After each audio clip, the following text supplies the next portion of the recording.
और लखनऊ से अगली बड़ी खबर, जहां धर्मांतरण और लव जिहाद के खिलाफ मुहिम चलेगी। राष्ट्रीय स्वयंसेवक संघ मुहिम चलाएगा। सामाजिक समस्याओं को रोकने के लिए मुहिम चलाई जाएगी। संघ की बैठक में धर्मांतरण का मुद्दा उठा है। संघ प्रमुख ने धर्मांतरण नहीं होने की वकालत की है। तो अब लव जिहाद के खिलाफ मुहिम चलाई जाएगी। संघ अब मुहिम चलाएगा। सामाजिक समस्याओं को रोकने के लिए यह मुहिम चलाई जाएगी। धर्मांतरण का मुद्दा संघ की बैठक में उठा है।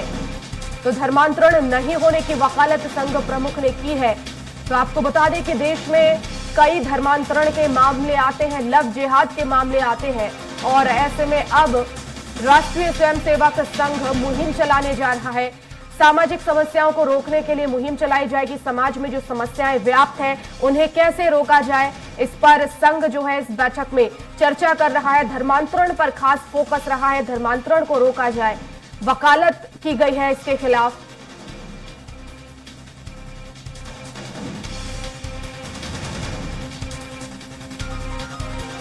और इस खबर पर ज्यादा जानकारी के लिए संवाददाता घनश्याम निशान चौरसिया हमारे साथ लखनऊ से लाइव जुड़ गए हैं।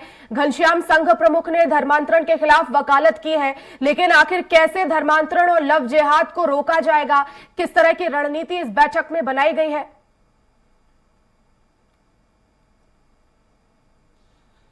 देखिए, संघ ने साफ तौर पे कहा है कि जब उसका संगठन जब गांव-गांव तक जाएगा, लोगों के बीच में जाएगा, तब जाकर के ये संभव हो पाएगा कि इस तरीके की जो कुकृत्य हैं उसको रोका जा सके। उन्होंने साफ तौर पे फिर से मुखर जवाब देते हुए कहा है कि जो धर्मांतरण हो रहे हैं या फिर जो लव जिहाद हो रहे हैं, ये गलत हो रहा है, ये नहीं होना चाहिए। लेकिन ये कैसे खत्म होगा? ये तब खत्म होगा जब प्रांत प्रचारक जब गांव-गांव जाकर के आरएसएस संघ का गठन करेंगे और वहां पे लोगों को जोड़ेंगे। युवाओं को जोड़ने का आह्वान किया है और इसको जोड़ने के लिए एक मुहिम चलाने की बात कही है। यह कहा है कि लोगों के बीच में जाएं, लोगों के बीच में जाकर के उनको समझाएं और इस तरीके की जो भी कुकृत्य हो रहे हैं उसको रोका जाए।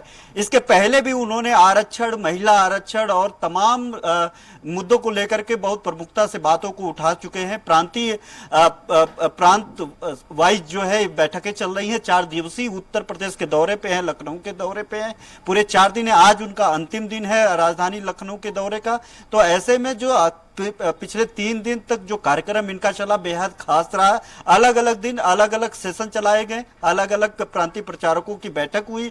उसमें साफ तौर पे जो 2025 में शताब्दी वर्ष संघ का मनाया जाना है उसको लेकर के बात हुई। लेकिन उनका एक टारगेट है 2025 तक कि वो जब लोगों के बीच में जाए, जब लोगों के साथ सामने जाए, जब उनको आरएसएस संघ के शाखा के बारे में बताए, उनको जोड़ने की बात बताएं, तो वो बताएं कि किस तरीके से जो धर्मांतरण हो रहा है उसको रोकने के लिए संघ ने काम किया है, किस तरीके से जो लव जिहाद को कारित किया जा रहा है, इनके पीछे कौन कौन लोग हैं और इसको कैसे रोका जा सकता है। यही कारण है कि जो प्रचारक हैं, जो प्रांत प्रचारक है, जो प्रांतीय प्रचारक हैं, उन लोगों को सभी लोगों को इस तरीके के ट्रेन किया जा रहा है। उनको इस सेशन में बताया जा रहा है कि किन किन बातों को, किन किन मुद्दों को, संघ के किन विचारधारा को लेकर के लोगों के बीच में जाना है। तीसरी सबसे बड़ी बात, इसके अलावा भी उन्होंने साफ तौर पे गैर हिंदू जो क्षेत्र हैं उन वहां क्षेत्रों में भी संघ से जोड़ने की बात कर रहे हैं। ये दोनों चीजें थोड़ा सा विरोधाभास जैसा लगेगी।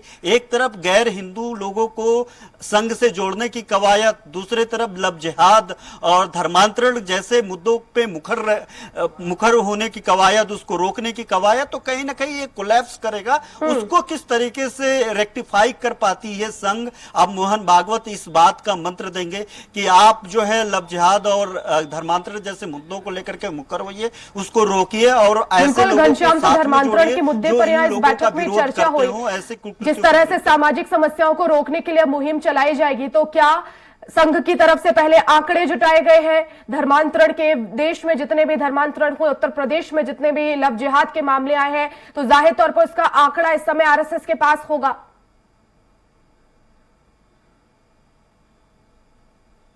देखिए वर्षा, लगातार आंकड़े पेश होते रहते हैं और गृह मंत्रालय भी इसको लेकर के आंकड़ा पेश करता है। और गृह मंत्रालय के अलावा जो है ऐसे तमाम मुद्दे सामने आते हैं। जब पब्लिक डोमेन में जब ये मामला आता है तब लोग उग्र हो जाते हैं। दो पक्षों में कई बार देखा जाता है दो पक्षों में संघर्ष देखने के लिए मिलता है। तो ऐसे में जो आंकड़े हैं, आंकड़े तो गृह मंत्रालय एनसीआरबी की रिपोर्ट में साफ हो जाते हैं कि लव जिहाद के कितनी मुद्दे दर्ज हुए हैं।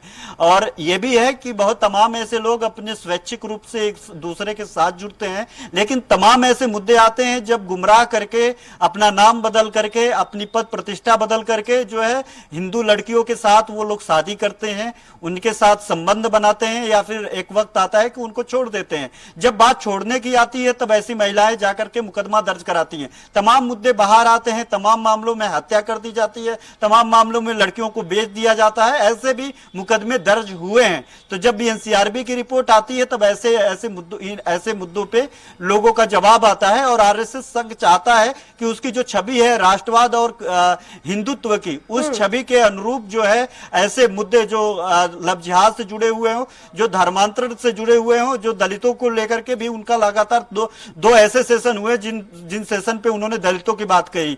उन्होंने सबसे पहले दलितों को संघ से जोड़ने की बात कही, दूसरे दलितों को धर्मांतरण पे बात कही कि उनको जो है सब्जबाग दिखा करके, बिल्कुल घनश्याम, और ये बात संघ प्रमुख की तरफ से इसलिए भी कहना महत्वपूर्ण हो जाती है क्योंकि हमने देखा है कि आदिवासी और जो दलित है उनका धर्मांतरण ज्यादा होता है, वो शिकार इसके ज्यादा होते हैं। घनश्याम,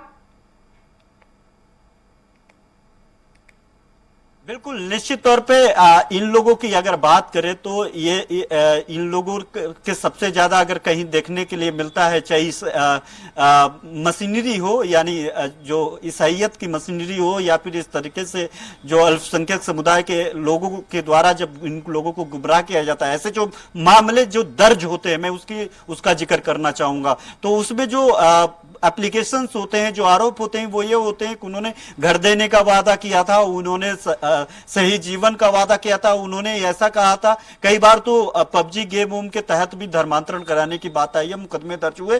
तमाम लोग मुकदमे दर्ज होने के बाद जेल में, अभी जेल की हवा खा रहे हैं। उसमें इसी तरीके का सब्जबाग दिखाया जाता है, या फिर धर्म का सब्जबाग दिखाया जाता है, या फिर जो है उनको लालच दिया जाता है। जो गरीब गुर्बत की जिंदगी जी रहे होते हैं उनको कुछ पैसे की लालच होती है, कुछ उनके सही दिनचर्या, सही जीवन जीने का लालच देना होता है, उनको घर देने की बात की जाती है। तो ऐसे लोग जल्दी ही इनके सब्जबाग में आ जाते हैं। इस तरीके की जो कवायद हो, इस तरीके के जो कुकृत्य हो, उसको रोकने के लिए कवायद की जा रही है। अब देखने वाली बात होगी कि आगे संघ कैसे समुन्नतता बढ़ा पाती है, क्योंकि वो लगातार मस्जिद के मौलवियों, मौलानाओं से भी मिलने की बात कही है, कि प्रचारकों को कहा है कि आप लोग जाएं, इन लोगों को भी संघ से जोड़े, इनको अपना विचारधारा बताए। दूसरी तरफ इस तरीके के उनके कुकृत्यों पे भी प्रहार करने के लिए कहा है। तो ये जो मामला क्लब से होगा उसको भी जरूर कोई ना कोई घनश्याम, तो यहाँ पर मुहिम तो संघ चलाएगा ही, लेकिन अब देखना होगा कि किस तरह से जो सामाजिक कुरीतियां हैं उन पर कंट्रोल होगा, कैसे उन पर काबू होगा। और बहुत जरूरी है कि समय समय पर इस पर सर्वे भी हो, आंकड़े भी जुटाए जाए, ताकि ये पता चले कि आखिर इस मुहिम का असर कितना हुआ है। बहुत शुक्रिया घनश्याम तमाम जानकारी के लिए।